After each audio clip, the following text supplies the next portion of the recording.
dhinaca jirsan markaan eegay dareenkii shacabka ayaa waxa igu soo dhacay erayo hees ay kooxda qeeldaan qaado oo erayadeeda ka mid ahayd dhibta maalintan qabay in daalaadhacaya gaajada la dhuubnaa carabta dhargaysa dheemanka iyo luulka iyo batroolka dhoofsada ima ay dhaqaalayn waa Soomaaligu way mogti maanta ay dhexdoodii warmaha isla dhacayaan dhinaca Sacuudiga dhanka qadar hadaan marin bal maxaan u dhibayo igu dhaaranayaan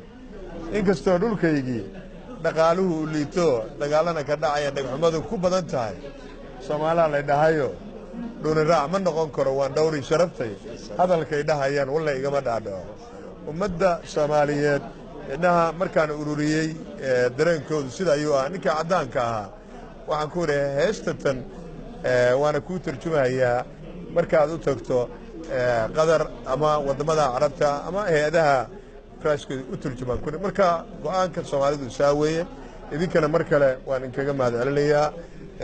fursadatan aad aniga Professor Abdallah runtii qabiir arrimaha carabta iyo Soomaalida ku ah aad nagu wareysateen aad iyo aad haddana hawl culus baa noo taalo gudoomiyihii baan dooranaynaa waxaan rajayn doonaa in Ilaahay mid khayr qaba uu qalinka uu noogu dhaco mar kale aad baad u mahadsantahay gaar ahaan waxaan u mahadcelinayaa Professorka runtii halkan maanta aad igu soo dhaweeyay oo aan sheeko gaar ah anagoo leh markaadna aragteen aad tiraahdeen mar haddii fursaddan aan helno labadiinaba waa inaanu ka faa'iideysanaa aad baad u mahadsantahay